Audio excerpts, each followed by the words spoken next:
O nosso texto está em Malaquias, capítulo 3, do verso 1 ao verso 4. O texto diz assim: Vejam, eu enviarei o meu mensageiro, que preparará o caminho diante de mim. E então, de repente, o Senhor, que vocês buscam, virá para o seu templo.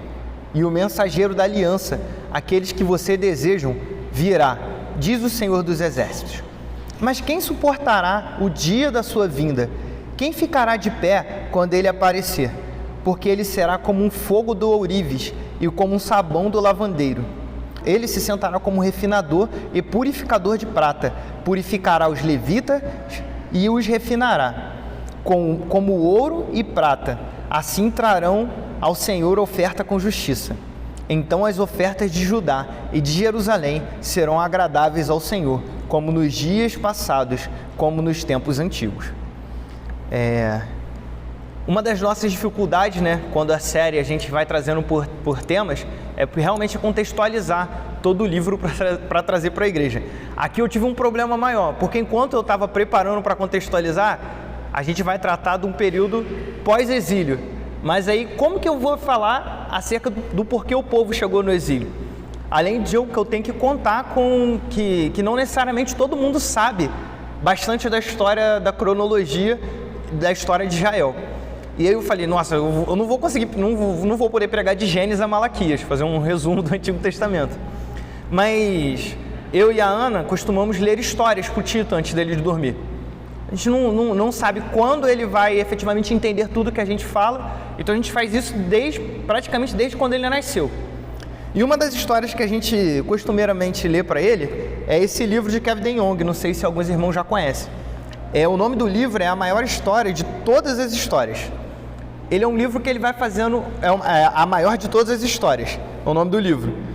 Ele vai fazendo uma narração bem sucinta e focada na obra de Cristo e no relacionamento da humanidade com Cristo. E é justamente isso que eu precisava. E eu não vou ler todos os livros para você. É o livro que eu leio com o Tito para ele dormir. E a gente lê um capítulo por dia. Mas eu queria ler com os irmãos hoje o primeiro capítulo. A gente já deve ter lido umas 5 vezes já, 4 por Tito já esse livro. Mas ele é muito bom. E eu queria ler, compartilhar com os irmãos isso para que a gente chegue no livro de Malaquias no mesmo pé. O livro começa assim: Era uma vez um homem e uma mulher. Eles eram as pessoas mais felizes do planeta. Na verdade, eles eram as únicas pessoas no planeta. Mesmo assim, eram incrivelmente felizes. Eles se chamavam Adão e Eva e foram criados por Deus. Ele os fizera à sua imagem, pequenos espelhos para refletir a glória do Senhor. E como tudo mais que Deus criou, Ele os fez bons. Era uma época maravilhosa para ser filho de Deus, no mundo maravilhoso que Ele criou. Infelizmente, as coisas não permaneceram felizes e maravilhosas para sempre. Em um dia muito ruim, Adão comeu o fruto da única árvore que Deus havia dito para que não comesse. Adão falhou. Foi um dia terrível aquele, o segundo pior dia na história do mundo. Uma serpente tinha enganado Adão e Eva e contado-lhes uma mentira sobre o fruto. Ela disse que se eles comessem daquele fruto, seriam como Deus. Mas, na verdade, aconteceu o contrário. Quando eles comeram o fruto, descobriram que tinham se afastado de Deus. Eles desobedeceram ao que Deus tinha dito e acreditaram na mentira daquela serpente diabólica, em vez da verdade. Dali em diante, aproximar-se de Deus e ter Deus perto de nós não seria mais tão fácil. Deus não ficou contente com Adão e Eva, e muito menos com a serpente. Então Deus colocou uma maldição sobre o homem, a mulher, a serpente e todas as demais coisas. Ele expulsou Adão e Eva do jardim do paraíso que havia criado para eles. Não era possível que pessoas tão mais vivessem com um Deus que era tão bom. Eles tiveram que ir embora. Mas, antes de saírem, Deus fez uma promessa. Ele prometeu que a maligna serpente, o diabo, estaria em guerra com Eva e seus filhos para sempre. Agora, isso não pareceu uma promessa muito boa. Afinal, bandidos e mocinhos lutariam o tempo todo. Quem quer estar em uma guerra que nunca acaba? Porém, aqui é que entra a parte boa da promessa. Deus prometeu que algum dia um dos filhos de Eva esmagaria a cabeça daquela repulsiva serpente. Ninguém sabia quando ou como, mas Eva teria um filho que endireitaria todas as coisas. E assim encerra o primeiro capítulo desse livro, narrando como começou essa jornada de aventuras e desventuras da humanidade em seu relacionamento com Deus. A partir daqui o homem caiu. A partir daqui o nosso relacionamento com Deus já não era mais o mesmo. Aqui começou essa jornada. Mas ela não parou por aí. Esse livro ele vai fazendo um resumo dessa história. Logo depois de Adão surgiu Noé. Noé foi escolhido por Deus, porque o mundo alcançou um nível de corrupção tão grande que Deus resolveu dar um reset, como se assim fosse no mundo. Mas Noé também não era perfeito. E as falhas de Noé e de seus descendentes se propagaram novamente pela humanidade. Deus chamou Abraão, mas Abraão também não era perfeito. Deus fez uma aliança com Abraão, mas Abraão gostava de umas mentiras. E de alguns outros erros, não teve total confiança em Deus. Abraão teve um filho. Esse filho foi Isaac e repetiu a mesma mentira que seu pai repetiu. Isaac também tinha defeitos. Isaac teve outro filho chamado Jacó, a qual Deus posteriormente chamou de Israel. Mas Jacó também tinha defeitos. Jacó também enganou seu irmão, enganou seu pai. A partir de Jacó teve outros filhos que cometeram diversos pecados, que não dá nem para nomear todos aqui. E a partir desses filhos, Deus escolheu que por esses filhos se relacionaria de novo com a humanidade. Esses filhos eventualmente foram parar no Egito, se tornaram escravos do Egito, afastados de Deus. Deus se lembrou deles e resgatou eles por meio de Moisés, a quem também haviam falhas, tantas falhas que Moisés nem adentrou a terra prometida. Mas Deus escolheu ele para conduzir o povo. Aquele povo que Deus tirou do Egito, atravessando um mar, fazendo milagres incontáveis, também pecava contra Deus constantemente. Mas Deus pegou esse povo pecador e levou para a terra prometida. Quando esse povo chegou na terra prometida, continuou pecando contra Deus. Deus instituiu líder após líder para aquele povo. Aquele povo pecava e Deus ia lá e punia o povo, direcionava aquele povo de volta para o que era certo. O povo se arrependia por meio de um líder, passava-se o tempo daquele líder, o povo pecava, e foi assim por um longo tempo. Então Deus, a pedido do povo, instituiu reis para aquele povo. Veio o primeiro rei, Saul, que fez o que era mal perante Deus. Veio Davi, que foi o homem segundo o coração de Deus, mas também fez muito que era mal em relação à lei de Deus. Veio Salomão, que foi um rei excelente, rico, mas perto do fim da vida, fez o que era mal perante Deus. Surgiu o filho de Salomão, tomou tamanhas atitudes erradas, que dividiu o reino de Deus, dividiu Israel. E dali surgiram muitos e muitos outros reis. Alguns traziam o povo para perto de Deus, outros para longe. Tamanha foi a ira de Deus, que Deus levou aquele povo, que Deus precisou levantar um outro rei, um rei pagão, para punir aquele povo, e levou aquele povo para o exílio, onde o povo passou por um determinado tempo naquele exílio, ouvindo e relembrando as promessas de Deus, relembrando o esmagador de serpente, a qual Deus falou lá atrás com Adão, relembrando que um dia essa pessoa haveria de vir. E ouvindo outras e outras promessas, relendo os profetas, falando acerca da restauração de Israel. Esse povo ficou no exílio por aproximadamente 70 anos, se eu não me engano, ali, esperando. De repente, houveram mudanças em relação aos governantes daquele povo. E foi autorizado que aquele povo agora voltasse para a terra deles. Um povo que tinha cometido diversos pecados, diversas falhas contra Deus, agora falava: finalmente chegou a hora que há de vir aquele que há de nos restaurar. Agora vai ser o tempo da nossa vitória. Agora vai ser o tempo que Israel vai prosperar e vai brilhar. Nós não mais pecaremos contra Deus. Promessas maravilhosas eles haviam ouvido. E eles voltaram para a terra. Passou-se 1 ano, 10 anos, 50 anos, aproximadamente 100 anos. Mas as coisas não pareciam com o que eles esperavam. E é nesse momento em que surge o nosso profeta Malaquias. Mas ele não surge simplesmente por surgir.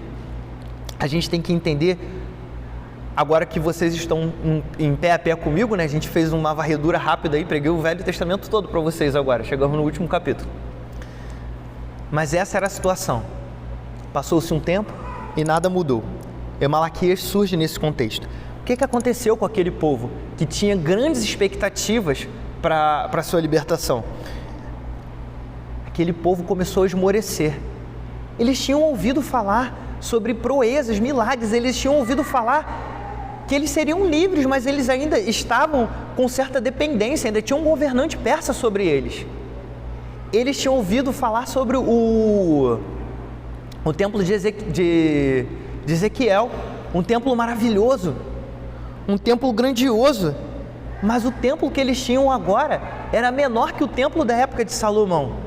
Aquilo não era coerente com o que eles tinham ouvido. Eles tinham ouvido profecias maravilhosas, como a gente pode ver um exemplo aqui de Isaías 54, verso 11 ao 15, que diz: ó cidade aflita, açoitada por tempestades e não consolada, eu a edificarei com turquesas, edificarei os seus alicerces com safiras, farei de rubis os seus escudos, e de carbúnculos as suas portas, e de pedras preciosas todos os seus muros. Todos os seus filhos serão ensinados pelo Senhor, e grande será a paz de suas crianças. Em retidão você será estabelecida, a tirania estará distante, você não terá nada a temer, o pavor estará removido para longe, ele não se aproximará de você. Se alguém a atacar, não será por obra minha. Todo aquele que atacar se renderá a vocês. Porém, quando eles olhavam para a realidade ao redor, eles não viam os muros de joias preciosas. A tirania ainda estava ali ao redor dele. Eles estavam cercados de inimigos. Não era nada daquilo que eles esperavam.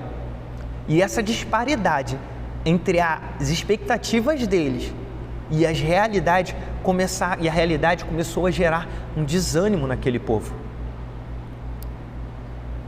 principalmente em relação ao culto e à justiça de Deus. E com isso eles começaram a abrir exceções em relação ao culto que eles prestavam.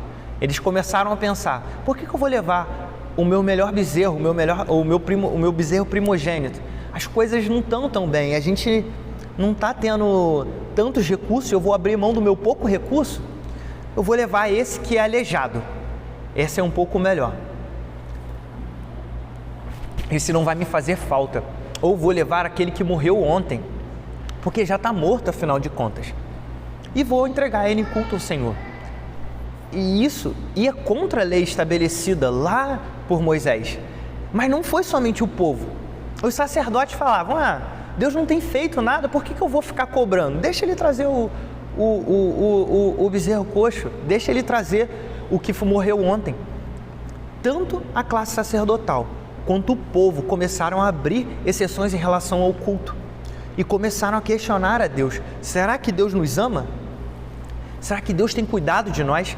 E essa é a forma também como Malaquias escreveu esse livro. Ele é bem distinto dos outros livros dos outros profetas. A gente normalmente, quando lê outros profetas, Isaías, Jeremias ou outros dos profetas, a gente vê normalmente a forma aquela, e assim diz o Senhor.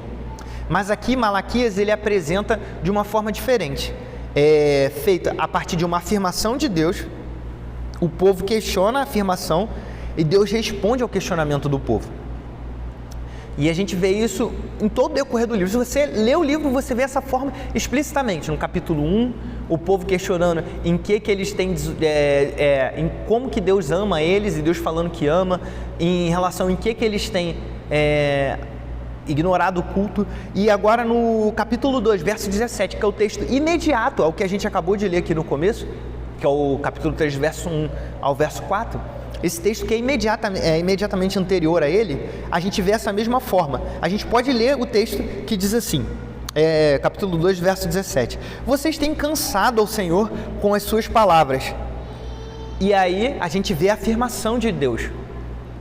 E aí o povo vai e retruca: como temos cansado? Ao que Deus responde, quando dizem: todos os que fazem mal são bons aos olhos do Senhor, e Ele se agrada deles. E também quando perguntam: onde está o Deus da justiça? Nisso o povo tinha aborrecido a Deus. Vamos notar a audácia desse povo. O povo se levanta e olha para Deus e fala: onde está a sua justiça? Onde está você que diz que é o Deus da justiça? Ou você favorece aqueles que fazem o mal? Essa era a acusação do povo contra Deus, e isso aborrecia Deus. O Senhor da justiça estava tendo que ouvir isso de um povo que prestava um culto impuro. O povo prestava um culto impuro e acusava Deus de ser injusto. Essa era a ousadia do povo. Mas eu queria que os irmãos refletissem um pouco sobre isso. Refletissem em que ponto? Eu acredito que aqui não vai haver ninguém que fale para Deus assim: ah, Deus é injusto, o Senhor é injusto comigo. Cadê o Deus da justiça? Mas eu acredito que essa tentação possa passar pelo nosso coração. Quando estamos em situações difíceis, talvez o que nós chegamos mais próximo seja falar: por que isso está acontecendo comigo? Mas isso é um lamento, isso não tem um problema. Porque eu acho difícil realmente alguém chegar deliberadamente e falar para Deus: Deus é um Deus injusto, por pior que seja a situação que esteja vivendo. Mas a gente pode não falar isso e viver isso na prática. De que maneira? Da maneira que o povo de Israel estava vivendo naquela época. Como o povo de Israel estava vivendo naquela época? Eles poderiam até não falar isso claramente nas esquinas, mas o culto que eles prestavam não era um culto fiel ao Senhor, porque o coração deles não estavam crédulo naquilo que Deus era capaz. E essa é a reflexão que eu quero trazer para o nosso momento, para nós hoje. A nossa postura aqui na igreja, diante de Deus, a nossa postura quando adentramos aqui para cultuar a Deus, tem demonstrado que nós confiamos na justiça de Deus? Ou a nossa postura quando adentramos aqui para cultuar a Deus tem demonstrado outra coisa? Tem demonstrado que nós não confiamos na justiça de Deus. Qual tem sido a nossa postura aqui? Qual é a nossa postura diante do culto de domingo? Quando chove, eu desisto? Quando estou cansado, eu desisto? Quando eu tenho um encontro de família, eu torno o culto algo de segundo plano? O culto é quão importante para mim. Quando eu chego aqui, eu fico pensando nos meus afazeres durante a semana, como acho que foi 2 semanas atrás, numa aula de EBD, eu fico misturando as esferas, eu fico mexendo no celular, eu fico ansioso para acabar, eu faço isso como uma mera formalidade, ou de fato eu venho aqui porque eu creio num Deus justo, que cuida de mim, num Deus justo, santo, que criou os céus e a terra, a qual eu quero prestar um culto santo e perfeito e adorá-lo. Essa é a primeira reflexão que eu quero trazer. Ainda não entrei no nosso texto, mas de fato isso é algo que preocupa, porque aquele povo agora já não era mais aquele povo que eu fui narrando, já não era mais aquela discussão, um povo que adentrava, via os milagres de Deus, e o primeiro ídolo que ele se via, ele se prostrava. Não é mais desse povo que eu estou falando, é um povo que não estava se prostrando diante de ídolos, é um povo que ia regularmente prestar o seu culto ao Deus Criador dos céus e da terra, mas eles não faziam isso como um culto deveria ser prestado. Eles estavam todos os sábados lá no templo, eles estavam lá prestando culto, assim como nós estamos todos os domingos aqui prestando culto. Mas será que de fato nós estamos aqui prestando culto a Deus, um culto santo? Ou nós estamos vindo aqui por mera formalidade, porque nós fomos criados assim, ou porque é correto ir ao domingo, ou porque já é uma atividade que entrou na minha rotina e eu quero ver os meus amigos?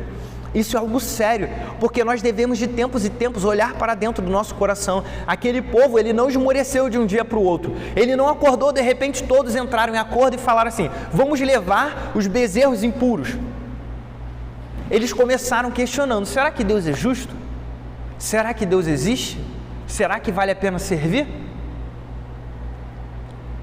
Vamos abrir exceção em relação a isso, vamos abrir exceção em relação àquilo. Não vamos dar todos os recursos para o templo, minha casa está precisando mais disso. Era o contexto daquela época. Eu estou precisando cuidar mais de mim, não vamos assessorar o templo de Israel com o que ele precisa. A gente vê isso em Êxodo e Neemias.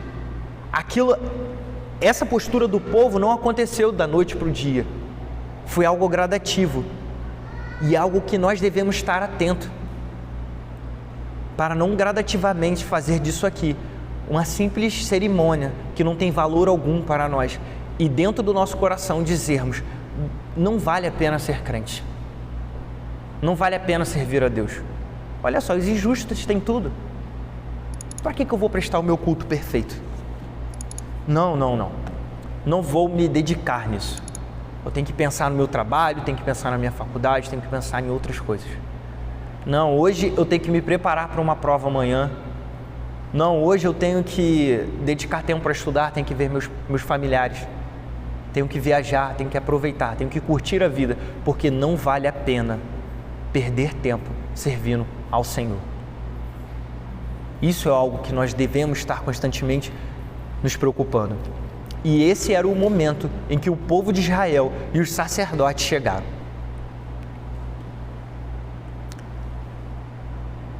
No verso 1 e 2 do capítulo 3 diz: vejam, eu enviarei o meu mensageiro que preparará diante de mim, o caminho diante de mim. E então, de repente, o Senhor que vocês buscam virá para o seu templo. O mensageiro da aliança, aqueles que vocês desejam, virá, diz o Senhor dos Exércitos. Mas quem suportará o dia da sua vinda? Quem ficará de pé quando ele aparecer? Porque ele será como fogo do ourives e como sabão do lavandeiro. O texto mostra que o povo, era o povo que era injusto. O povo acusava Deus de injustiça, mas era o povo que praticava injustiça, porque o povo que prestava um culto irregular a Deus.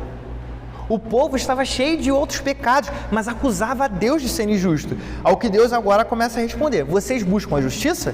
Então vocês vão ter justiça. Eu vou enviar a justiça para vocês, mas eu vou começar por vocês. É em vocês que eu vou buscar, que eu vou exercer primeiro a justiça. E por isso a gente começa a ver o porquê da pergunta: quem poderá suportar a vinda do Senhor? Porque, na verdade, quando vem a primeira mensagem, um povo poderia pensar: agora sim, finalmente, esse povo ao redor de nós será destruído. Agora sim, finalmente, os persas serão destruídos e nós seremos livres e teremos as vitórias que nós tantos ansiávamos. Mas Deus não responde somente isso. Ele fala: vocês buscam a justiça? Então eu irei. Mas quem poderá suportar? O porquê dessa pergunta? O povo e os sacerdotes, eles se achavam superiores em justiça e não percebiam que eles mesmos também eram injustos. E isso se via claramente pelo culto que eles prestavam. Este é um caminho perigoso de seguir, porém é um caminho perigoso, porém fácil de cair. É um caminho perigoso achar que nós somos mais justos. Mas é muito comum irmos por esse caminho. Quem nunca pensou assim? Quem nunca ouviu uma mensagem e pensou: nossa, fulano tinha que estar aqui para ouvir essa mensagem? Nós passamos por isso. Quem nunca leu um texto ou um livro e falou: poxa, eu tenho que mostrar isso para ciclano? Enquanto esse texto primeiro tem que bater na gente. Existe uma banda que eu gosto muito de ouvir, acho que alguns irmãos conhecem, que o nome dela é Canto Verbo. Até mostrei esses dias, que foi a Gabs não está aí hoje, eu mostrei a música para a Gabs. O nome da música deles é O Diário de um Revolucionário, e ilustra muito bem esse tema. Eu vou ler essa música para vocês, porque eu não vou cantar, senão eu nunca mais subo aqui. A música diz assim: não bastasse acordar e ver, a bagunça está no mesmo lugar. Me revolto quando ligo a TV e a bagunça está no mesmo lugar. E o que faço? Outro dia um professor me falou que uma causa eu preciso abraçar. Sou produto de um sistema opressor e o problema vem de outro lugar. Ontem eu briguei com os meus pais. Eles não entendem os meus ideais. Quando minto, tenho justas razões. Eu não faço como aqueles jornais. Não, eu já sei o que preciso fazer. Se em Brasília a sujeira é total, eu vou pintar a minha cara e dizer: os políticos são a causa do mal. Nunca jogo lixo no chão. Salva vidas do planeta animal. Vidas valem, mas existe exceção: o bebê que quer chegar sem sinal. Nunca percebi que sou eu também causa da doença, justiceiro longe de fariseu. Só faço o mal que ao bem compensa. Quem nunca furou a fila ou cantou fora do tom? Para que pintar a cara e fingir que é bom? Quem nunca falou mentira, abaixa a mão. O problema desse mundo está no seu coração, está no meu coração. Diário de um revolucionário. Todos guardam esqueletos no armário.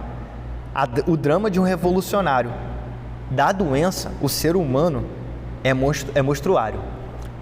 É uma música que a gente pode ver claramente, ela é voltada ao público jovem que chega diante da faculdade e tem aquele baque com ideologias, coisas maravilhosas de acreditar que nem mesmo os professores acreditam, mas é exposto ali, diante daquela nova geração. Se apaixonam por aquilo e agora se declaram marxistas, os salvadores do mundo. Só que não percebem a ironia de suas próprias atitudes. A música começa falando quando ele acorda, a bagunça do quarto está no mesmo lugar. Ele vê a TV, mas a bagunça do quarto está no mesmo lugar. Ele briga com os pais. Ele mente, mas segundo ele, tem os seus motivos para mentir, que é diferente dos motivos dos outros. Mas ele nunca percebe que ele faz parte da doença, que ele é causa da doença. É muito bacana a gente falar isso no contexto do marxismo e falar para outro. Mas hoje eu não estou aqui para falar para eles. Eu estou aqui para falar para nós. E essa é uma verdade diante de nós. É muito fácil acordar e acusar todo o mundo do mal que nós vivemos. Era muito fácil para Israel falar: isso é culpa dos persas que são pecadores. Isso é culpa dos povos ao redor de nós que nunca adoram a Deus. É muito fácil para nós culparmos todo o restante que nos cerca e não olhar para nós mesmos. Nós somos tentados a ir por o mesmo caminho do personagem nessa música. Como eu disse, nós olhamos e falamos: fulano precisa ouvir isso. Mas Deus não nos chamou para sermos os arautos que vai falar para ele: é fulano que você precisa corrigir. É ele que você precisa corrigir. Deus, ele veio purificar você, veio purificar a mim. A mensagem do Evangelho aponta primeiro para nós. Jesus nos ensina que primeiro devemos tirar a trave de nossos olhos para depois tirar o cisco do olho do seu irmão. O que esse texto quer falar para nós? Não é não julgar para não ser julgado, não é isso o foco, né? Não vou falar do que os outros estão errado. Não. Eu não conheço os seus pecados internos. Eu sei o que você faz externamente.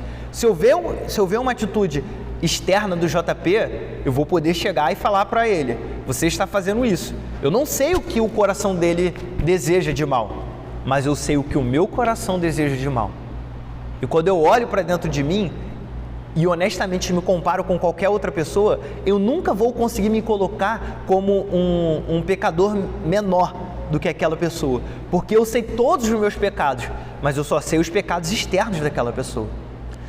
Então, quando eu vou exortar aquela pessoa, eu já não vou na minha postura arrogante, porque eu sei que eu sou pecador, eu sei que eu sou mais pecador.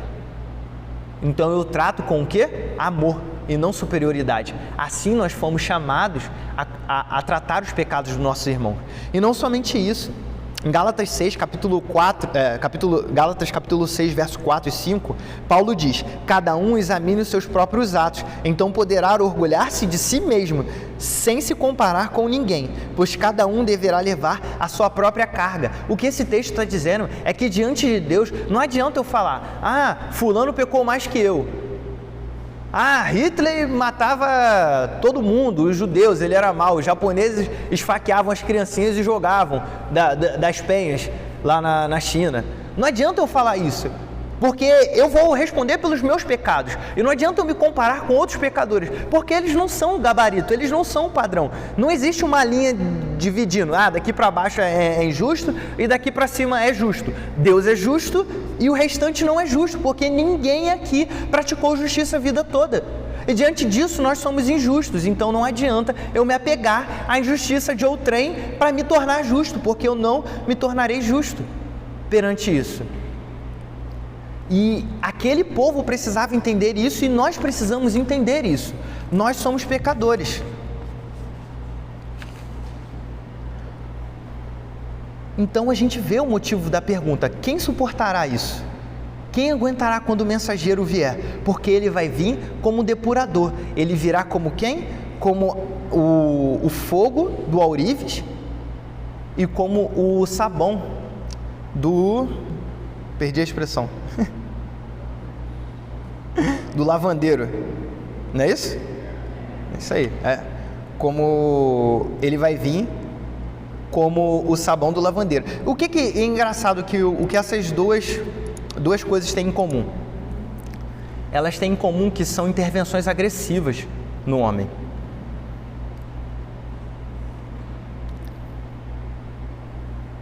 Elas são... Me encontrei. Elas são intervenções agressivas. Agressivas de qual maneira? O fogo do ourives, ele precisa derreter o ouro.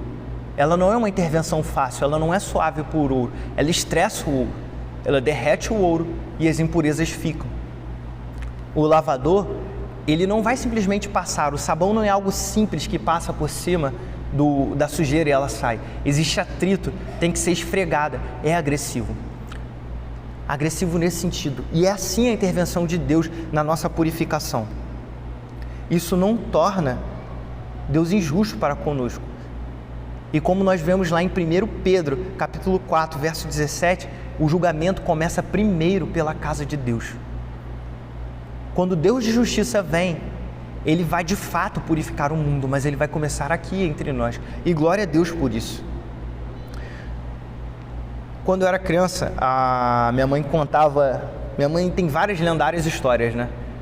Tem a história mais famosa que todo mundo ouviu, do menino que sempre mentia, fingindo que estava se afogando, e quando ele estava se afogando de verdade, ninguém acreditou nele, e aí ele morreu. Minha mãe contava várias histórias para mim. E ela contava uma que era muito interessante. Era do menino que não era corrigido pela mãe. Ela tratava como se fosse verdade. Eu não sei se ela ouviu de alguém, não sei como era, mas ela sempre contava essa história para mim. Que tinha um menino que a mãe nunca batia nele. Esse menino eventualmente cresceu, se tornou um bandido e foi preso. Quando a mãe foi visitar ele na prisão e foi dar um abraço nele, ele mordeu o nariz da mãe. E aí os guardas tiveram que afastar e falar para intervir na situação, e a mãe não entendeu nada, e o menino falava: a culpa é sua, porque nunca me corrigiu quando eu era criança, e eu achei que eu podia fazer qualquer coisa, e agora eu sou bandido, estou aqui na cadeia por culpa sua. Aí depois disso vocês imaginavam o que acontecia comigo, né? Eu era devidamente corrigido, para não virar o bandido da história. E assim, hoje eu entendo claramente isso. A correção, ela não é para o mal. Eu vejo isso com meu filho. Quando eu tenho que corrigir ele, quando eu tenho que discipliná-lo, não é para o mal. Se vocês olharem, ele está indo lá, o circunciso está indo lá em direção à escada agora. Imagina se eu não corrigir, ele vai cair, vai se ferir. Por isso eu tenho que intervir nele. Mas o nosso Pai, que é muito mais justo que nós, como Ele não faria isso por nós? Deus, Ele intervém em nós. E às vezes não é da maneira mais suave, mas Ele tem um objetivo com isso. E o objetivo é a nossa purificação. Deus começou a falar com aquele povo: vocês querem a justiça? Eu vou trazer justiça. Porque isso é bom. Mas vocês estão preparados para isso? Vocês estão prontos para a justiça que eu vou trazer?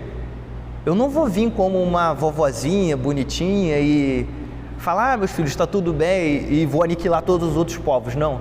Vocês querem justiça? Eu vou tornar vocês justos. Mas isso não vai ser suave. Eu tenho certeza que nós, como igreja, queremos justiça. Nós ansiamos por justiça, mas precisamos estar conscientes que a justiça vai começar em nós. E isso é bom, não é ruim. Sabe o que é ruim? É ser abandonado nos próprios pecados. Porque se não há intervenção de Deus na nossa vida, aí sim nós devemos ficar preocupados.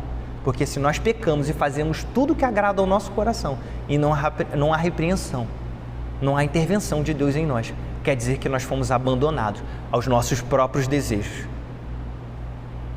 Esses são os apóstatas. Eles parecem felizes, mas não são. A ira sobre a vida deles é certa. Malaquias continua. E agora no verso 3, ele diz: ele se assentará como refinador, purificador de prata. Purificará os levitas e os refinará como ouro e prata. Assim trarão ao Senhor ofertas com justiça. Podemos notar que esse texto é voltado diretamente para os levitas, ou seja, para a classe sacerdotal. É um texto voltado para a liderança. Porque Malaquias, na verdade, ele foi a tendência dele de corrigir primeiro os sacerdotes. Não porque o povo estava certo e os sacerdotes estavam errados. Estava todo mundo errado. Só que os sacerdotes que lideravam o povo tinham grande responsabilidade nisso, porque eram os sacerdotes que não repreendiam o povo pelo culto errado. Eram os sacerdotes que não ensinavam ao povo o culto certo. Os sacerdotes falhavam claramente nesses dois pontos. Eles traziam o que era errado perante Deus, a oferta errada, a oferta impura. Os sacerdotes não repreendiam, e os sacerdotes não gastavam tempo ensinando aquele povo sobre quem Deus era, sobre a maneira certa de prestar o culto a Deus. E isso traz dois pontos muito interessantes para nós, igreja, hoje: liderança e povo, liderança e igreja. Não é algo somente para a liderança, é algo para todos nós. E vamos entender isso. O primeiro ponto é o que a gente pode ver muito definido lá um ponto abordado em Tiago capítulo 3, verso 1. Tiago diz assim: meus irmãos, não sejam muito de vocês mestres, pois vocês sabem que nós, os que ensinamos, seremos julgados com maior rigor. Para aqueles que almejam esse caminho, que isso é um alerta constante. Eu sei porque, como a igreja sabe, para a glória de Deus, ano que vem eu vou começar o seminário. Eu e o Vitor fomos aceitos como candidato, mas a gente tem isso posto diante de nós. Não só simplesmente porque a gente almeja ser pastor, mas porque nós já temos o cargo de presbítero aqui na igreja. E para qualquer um que almeja conduzir a igreja, esse é um alerta constante. Tiago, ele está explicitamente recomendando que não sejam muitos de vocês mestres. Por que ele está recomendando isso? Porque isso é duro. Porque ser mestre é uma responsabilidade muito grande. Porque hoje eu que estou aqui diante da igreja pregando o evangelho, tenho uma responsabilidade muito grande sobre os meus ombros. Porque eu tenho o dever e a obrigação de trazer somente o que a Escritura diz. Eu não posso deixar nada de mim passar para vocês. Porque se eu conduzir vocês para o caminho errado, a culpa cai sobre mim. O pecado de vocês vai estar sobre vocês e sobre mim. Porque eu ensinei vocês errado. Então eu, como alguém que está trazendo o evangelho aqui, tenho esse peso sobre mim. E o pastor tem esse peso constante sobre ele, todos os dias, porque ele tem essa responsabilidade para com a igreja. Então, se alguém almeja isso, saiba disso. E a igreja tenha consciência desse peso que cai sobre a liderança da igreja. Porque isso é algo que leva diretamente para o segundo ponto. Que é o quê? Uma igreja que possui uma liderança ativa em ensinar e corrigir, deve ser grata a Deus por essa liderança, porque diferente do povo de Israel, que tinha uma liderança que não ensinava e não corrigia eles estavam levando Israel para o buraco, conduzindo Israel para a morte. Uma igreja que tem uma liderança que prega o evangelho e que corrige, deve ser grata a Deus. Como nós fazemos esse teste? Como nós saberíamos se a nossa igreja é assim? Nós devemos olhar. A igreja se esforça em pregar o evangelho puro e correto no púlpito? É a primeira pergunta que devemos fazer. E segundo, a igreja, a liderança, se esforça por corrigir quando eu estou errado? Se sim, para essas duas perguntas, devemos ser gratos a Deus, porque temos uma liderança que nos conduz para a salvação. Isso é muito importante, porque a igreja precisa entender que ser corrigida é algo bom e não é ruim. Ser corrigido é amor. Se você está numa igreja que nunca te corrigiu de nada, que nunca falou nada que você tem feito errado, é de se preocupar, porque eu acho muito difícil que todos aqui sejam justos perfeitamente. Nós falhamos, nós temos pecados, e se somos corrigidos, glória a Deus por isso. Mas se não somos corrigidos, existe uma chance muito alta de estarmos prestando um culto imperfeito ao nosso Deus. Por fim, chegamos ao verso 4 do nosso texto, que diz: então as ofertas de Judá e de Jerusalém serão agradáveis ao Senhor, como nos dias passados, como nos tempos antigos. Deus falou ao povo que vocês procuram justiça, eu vou enviar a justiça. Eu vou purificar vocês. Eu vou derramar a justiça e vou começar ela por vocês. E no final do processo, vocês serão santos. Vocês estarão prestando o culto perfeito. Vocês voltarão a prestar cultos como nos dias passados. Um dos lemas da reforma a frase igreja reformada sempre se reformando. E existe muita interpretação errônea acerca disso. Muita gente interpreta que a igreja reformada sempre se reformando é que a igreja deve ir mudando conforme o mundo vai mudando. Mas não é esse o caso da igreja reformada sempre se reformando. O caso é o seguinte: a igreja reformada, ela tende sempre, com a mudança do mundo, a querer se afastar daquilo que é correto. Ela vai indo para distante daquilo que é correto.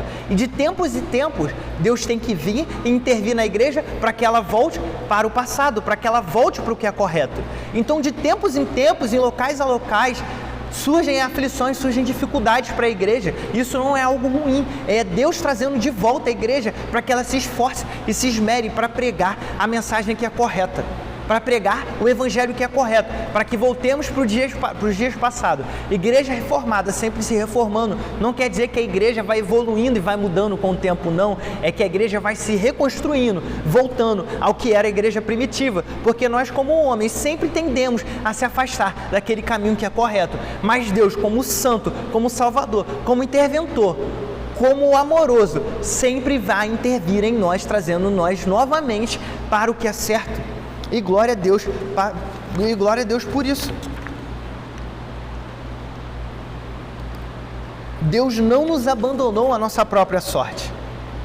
A notícia que Malaquias levou ao povo naquela época era de que o purificador um dia viria. Ele não sabia que levariam quase 500 anos para isso acontecer. Mas a notícia que eu trago nessa noite para nós é de que o purificador veio.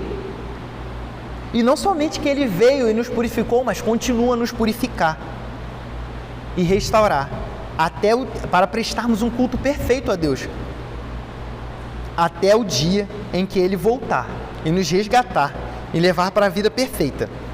E ali sim seremos definitivamente puros, como ouro puro e como roupa eternamente limpa.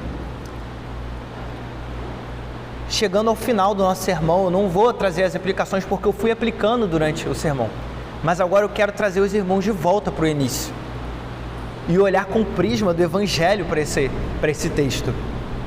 Ele começa falando que enviaria um mensageiro para preparar o caminho do Senhor. Esse mensageiro é João Batista, que chamava o povo naquela época ao arrependimento, e assim começa a nossa jornada dentro do Evangelho. Nós somos convidados por Deus para o arrependimento.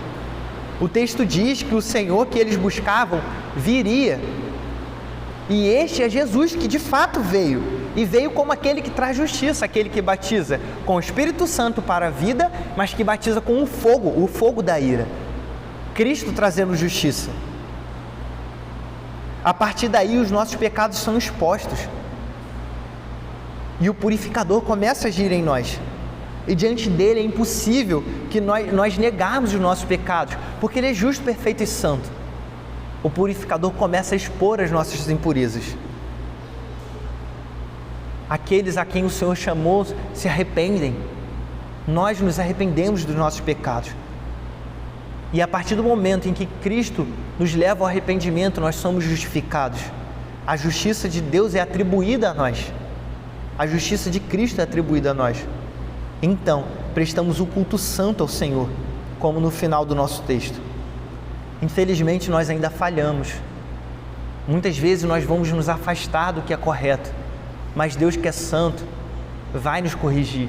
Às vezes vamos sofrer no processo, às vezes vamos ser como o povo de Israel, às vezes vai doer, mas nós não seremos abandonados. E mais uma vez eu reitero, um dia o nosso Salvador há de voltar, e aí o sofrimento há de acabar, a dor há de acabar, nós seremos perfeitos diante de Deus. Essa é a nossa esperança, o dia que nós estaremos unidos a Ele. Vamos orar?